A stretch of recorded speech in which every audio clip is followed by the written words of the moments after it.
Assalamualaikum warahmatullahi wabarakatuh. Lagi guys, so hari ni saya akan bermain game Roblox lagi guys. Akif Game Channel ya. So ya, saya akan kerja Akif Game Channel lagi guys. So hari ni saya akan main game Roblox. Tapi saya tak akan main, saya nak bagi tahu korang something. Okay, so hari ni jap, kenapa? Mesti korang confused kan? Kenapa pakai baju raya? Ada robot saya, pakailah sikit guys. Sebenarnya saya ada rahsia nak beritahu korang. Yang saya ni ada robot guys.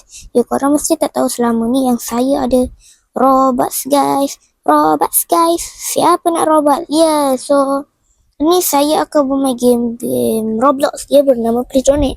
Saya bukan nak macam nak donate orang. Saya cuma nak beritahu korang. Ya, saya sebenarnya robot guys. So apa yang saya nak guna untuk robot guys? So hari ni sebelum korang nak tahu, jangan lupa like, subscribe, komen Akif Game Channel. So jom saya nak beritahu korang.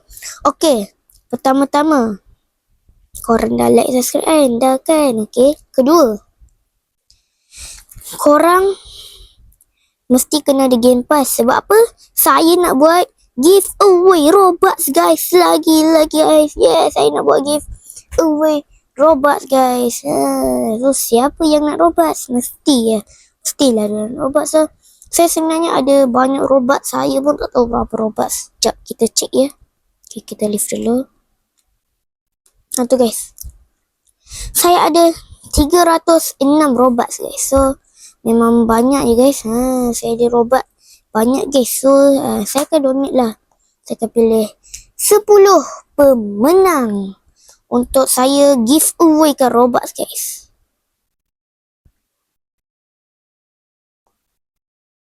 Okay, so mesti ada syarat dia guys. Okay, jom dengar. Korang kena dengar betul-betul syarat dia guys. Okay, so syarat pertama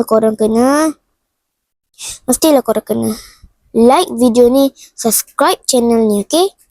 Dan komen. Komen tu saya beritahu nanti. Okay, so saya akan beritahu macam mana korang nak giveaway. Pertama, korang kena komen video ni ya, bukan kat video lain. Kalau video lain saya tak keterima. Pastikan korang komen kat video ni okay? Like, subscribe, komen. Lepas tu kalau korang komen